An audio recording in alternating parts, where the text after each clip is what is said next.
complete. There are always absences and gaps, elements lost and deteriorated. Anthropologists scrutinize whatever remains, searching for marks of trauma and clues to identity. Reading the forensic story the bones tell about a death and a life, their testimony of violence.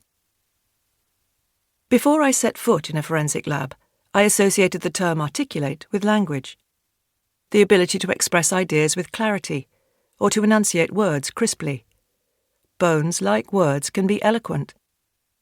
The linguistic root of articulate refers to joining together distinct parts, as bones are united by joints and words strung together into sentences. Both words and bones must be arranged in the right order for their meaning to be clear. Bodies and texts are linked, evident in the Latin word corpus, which means both body and a body of literary or artistic work. This root gives us corpse and military corps, with its suggestion of violence, of many bodies, and the dead body. There is a hidden materiality to texts, a word that originally meant weaving, a connection seen in texture. Forests haunt writing. The English word for book is related to beech tree by its Germanic root, and library comes from the Latin for the inner bark of trees.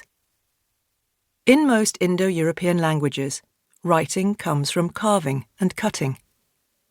Language carries the memory of words etched into wood tablets, tree trunks, and bones. Reading bones as forensic anthropologists do in the lab is not an analogy so much as a return to the material roots of texts. The forensic story told in this book explores the matter and meaning of bones, how they are marked by violence and tested in genetic labs. It is also about how bones are always joined to grief, memory, and ritual. In the late 20th century, governments in Latin America killed hundreds of thousands of their citizens. Authoritarian leaders directed acts of state terror and genocide against those they labelled as subversives and internal enemies. The catastrophic violence recounted in this book is in the past, but the world is still learning painful lessons about how tyranny leads to atrocity. The two countries I explore here, Guatemala and Argentina, are different in many ways, but they share a history of disappearance, in which people were abducted, tortured, and killed in secret prisons, their bodies discarded in hidden graves. They are also both key sites where forensic human rights practices have been pioneered, developed in the long search for desaparecidos, the disappeared. Latin American forensic teams have led the field, sharing their technical expertise and community-centered approaches with the rest of the world. In the aftermath of violence, forensic teams exhume mass graves, identify remains, and restore the dead to their families and communities.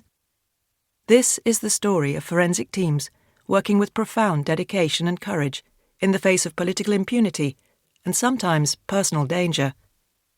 This is the story of families searching for the disappeared and seeking justice, and creating singular forms of mourning and resistance from these twinned pursuits. It is also my story, about how working closely with violence and loss marked me as an anthropologist and person.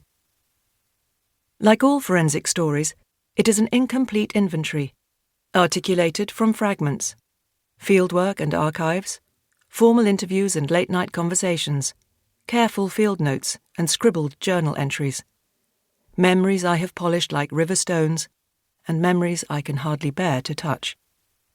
Puzzled together, this book tells the story of the time I spent with families, forensic teams, and the dead.